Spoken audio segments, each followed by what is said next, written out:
नमस्कार दोस्तों, कैसे हैं आप सभी। आशा करते हैं सभी स्वस्थ होंगे, मस्त होंगे। आज हम आप लोगों के समक्ष एक कहानी लेकर प्रस्तुत हुए हैं। कहानी का शीर्षक है त्यागपत्र। ये कहानी सुप्रसिद्ध लेखक जैनेंद्र कुमार द्वारा लिखित और रचित है। ये कहानी उनकी सबसे लोकप्रिय और प्रशंसित कहानियों में से एक है। इस कहानी को सुनने के बाद आप इस बात से भली भांति अवगत हो जाएंगे कि लड़कियों का जीवन उनके माता पिता के देहांत होने के बाद कितना मुश्किल व चुनौतीपूर्ण हो जाता है। हमेशा से ये बात चर्चा का विषय बनी रहती है कि कैसे किसी पत्नी को उसके पति के द्वारा प्रताड़ित और शोषित किया गया, कैसे किसी बहू को उसके सास ससुर द्वारा प्रताड़ित किया गया। परंतु ये तो सिक्के का केवल एक पहलू है। सिक्के का दूसरा पहलू जो हमेशा गोपनीय रहा है वो ये है कि एक लड़की भी प्रताड़ित होती है। माता पिता के गुजर जाने के बाद उसका अपने मायके में रहना बहुत दूभर व मुश्किल हो जाता है।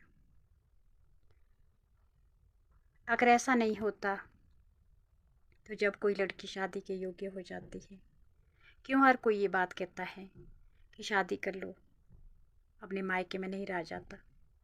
भाई भाभी के साथ जीवन यापन करना बहुत दूभर हो जाता है। अगर भाभी या माँ जैसा स्नेह प्यार देने में सक्षम होती है तो क्यों ये बात हर लड़की को बताई जाती है। आप प्लीज़ कमेंट बॉक्स में ज़रूर लिखिए। इस कहानी की मुख्य पात्र है मृणाल। उसके माता पिता का देहांत हो जाता है और उसके माता पिता के गुजरने के बाद उसके ऊपर जैसे दुखों का पहाड़ ही टूट जाता है। उसका एक भतीजा होता है प्रमोद, जो कि अपनी बुआ से बहुत प्यार करता है, परंतु बहुत छोटा होता है, उसके लिए अपनी आवाज़ नहीं उठा पाता है।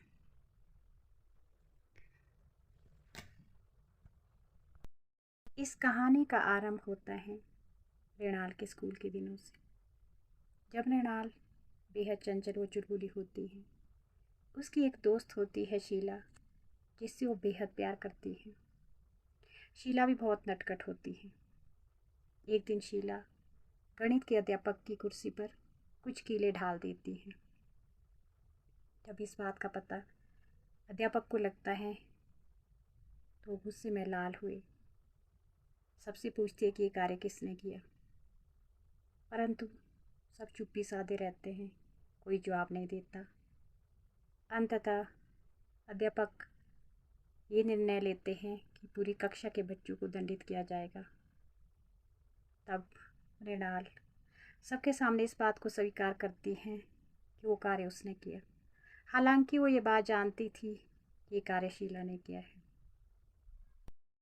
गणित के अध्यापक मृणाल की पिटाई डंडों के साथ करते हैं। ये मृणाल के दर्द का आरंभ था और उसकी तकलीफों की शुरुआत थी। मृणाल का शीला के घर आना जाना था और वो शीला के भाई को पसंद करती थी। जब इस बात की भनक उसकी भाभी को लगती है तो उसे एक कमरे में ले जाकर डंडों से मारती है। मृणाल चीखती है, चिल्लाती है। ये बात उसके भैया को भी अच्छी तरह से पता चलती है, परंतु वो चुपचाप बिना कुछ कहे ये सब तमाशा देखते रहते हैं। हालांकि वो अपनी बहन से बहुत प्यार करते थे, परंतु अपनी पत्नी के सामने विवश थी, कुछ बोल नहीं पाए। और यही सब नज़ारा प्रमोद अपनी आंखों से देख रहा था। वो अपनी बुआ से बहुत प्यार करता था। बुआ के ऐसे हालात देखकर उसे बहुत दर्द हुआ, परंतु छोटा था इसलिए कुछ कह नहीं पाया। माँ के कमरे से बाहर आ जाने के बाद वो बुआ के पास जाता है।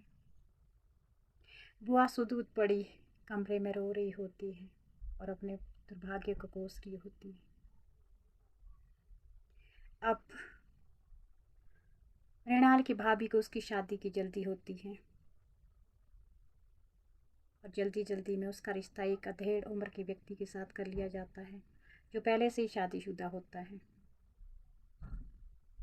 कुछ दिन ससुराल में रहने के बाद शीला वापस मायके आ जाती है और कभी भी ससुराल न जाने की बात कहती है।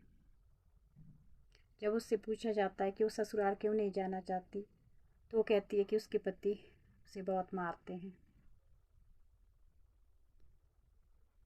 परंतु उसकी भाभी ने कहा कि लड़की की शादी होने के बाद उसका ससुराल में रहना ही उचित होता है। इसीलिए चुपचाप मृणाल अपने घर वापस चली जाती है। कुछ दिनों के बाद उसके पति को इस बात की भनक लगती है कि मृणाल का प्रेम प्रसंग शीला के भाई के साथ चल रहा था।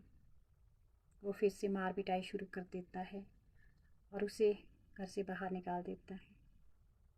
अब जबकि मृणाल माँ बनने वाली थी उसने अपनी छोटी सी बच्ची को भी खो दिया। अपने आप को कोसती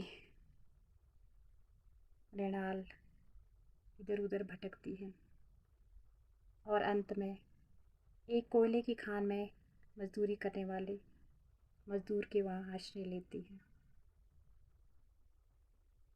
मजदूर पहले से शादीशुदा था। जब इस बात की भनक प्रमोद को लगती है तो उसे बहुत दुख होता है। प्रमोद इस वक्त वकील की पढ़ाई कर रहा होता है। वो बुआ की तलाश में इधर उधर भटकता है। ढूंढते ढूंढते प्रमोद एक बस्ती में पहुंचता है और बस्ती वालों से अपनी बुआ का पता पूछता है। बस्ती की हालत देखकर वो स्तब्ध रह जाता है।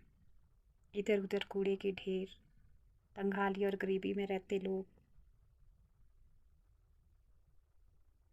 अंततः वो एक कोठरी के पास पहुंचता है। कोठरी के अंदर घोर अंधेरा, सिवा 4-5 बर्तनों के और एक चारपाई के सिवा कुछ भी न था। कोठरी के किसी कोने में अपनी बुआ को फटे पुराने कपड़ों में देखकर मन बहुत व्यथित हो उठता है। मन में एक दर्द का एहसास होता है। वो अपनी बुआ को ऐसे हालात में देखकर बहुत चिंतित होता है और अपनी बुआ से आग्रह करता है कि वो घर लौट आए। प्रमोद बुआ से पूछता है कि जब उसके पति ने उसे निकाल दिया था तो वो मायके क्यों नहीं आई। इस पर मृणाल जवाब देती है कि स्त्री जब तक ससुराल की है तभी तक मायके की है। ससुराल से टूट जाने के बाद उसका संबंध मायके से भी टूट जाता है और वो प्रमोद के साथ जाने से इनकार कर देती है और प्रमोद से अनुरोध करती है कि वो इस बस्ती में रहने वाले लोगों के लिए कोई मदद करे। प्रमोद ना चाहते भी वापस चला जाता है। हालांकि वो चाहता था कि उसकी बुआ उसके साथ चले, परंतु कहीं ना कहीं समाज के डर से, समाज के लोग क्या कहेंगे इस डर से वो ज़्यादा जोर नहीं डाल पाता अपनी बुआ पर और वो वापस चला जाता है।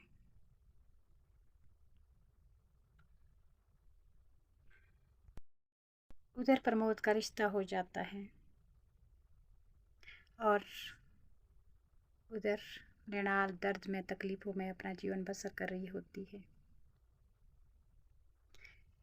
वो गर्भवती होती है। जब इस बात की भनक कोयले वाले उस मज़दूर को पता चलती है तो वो भी उसको छोड़कर भाग जाता है। वो दर्द में कराहती हुई जैसे कैसे अस्पताल पहुंचती है और एक बच्ची को जन्म देती है और बच्ची को वहीं पर छोड़कर दर-बदर की ठोकरें खाने के लिए निकल जाती है। और दुर्भाग्यवश उसी घर में नौकरानी के रूप में कार्य करती है जिस घर में प्रमोद का रिश्ता हुआ होता है। एक दिन प्रमोद अपने ससुराल आता है और अपनी बुआ को नौकरानी के रूप में देखकर बहुत व्यथित हो जाता है और वो किसी से कह भी नहीं पाता कि वो उसकी बुआ है। अवसर देकर वो अपनी बुआ से बात करता है और अपनी बुआ से कहता है कि उसके साथ वो वापस चले, परंतु बुआ जाने से मना कर देती है और कहती है कि अब ये इसके भाग्य में लिखा है। और वो प्रमोद से आग्रह करती है कि ये बात किसी को भी ना बताए कि उनके घर में जो नौकरानी है वो प्रमोद की बुआ है। प्रमोद चुपचाप फिर से घर चला जाता है। कुछ दिनों के बाद प्रमोद के ससुराल वालों को ये बात पता चल जाती है कि उनके घर में जो नौकरानी थी वो प्रमोद की बुआ थी और वो ये रिश्ता तोड़ देते हैं। इस बात का प्रमोद पर गहरा आघात पहुंचता है और वो अपनी पढ़ाई में व्यस्त हो जाता है और वो एक प्रतिष्ठित पद पर शोभायमान हो जाता है। प्रमोद अब जज बन जाता है। जज बनने के कुछ दिनों के बाद वो फिर से अपनी बुआ की तलाश में निकल जाता है। इस बार उसे ये सुनने को मिलता है कि उसकी बुआ अब इस दुनिया में नहीं रही। वो बहुत चिंतित हो जाता है और अंदर ही अंदर अपने आप को कोसता है कि उसने अपनी बुआ के लिए क्यों कुछ नहीं किया।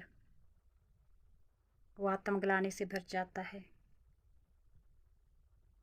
और सोचता है कि उसके इस पद से क्या लाभ, जिस पद से वो अपनी बुआ की व्यथा, दुख, दर्द और तकलीफें नहीं मिटा सका।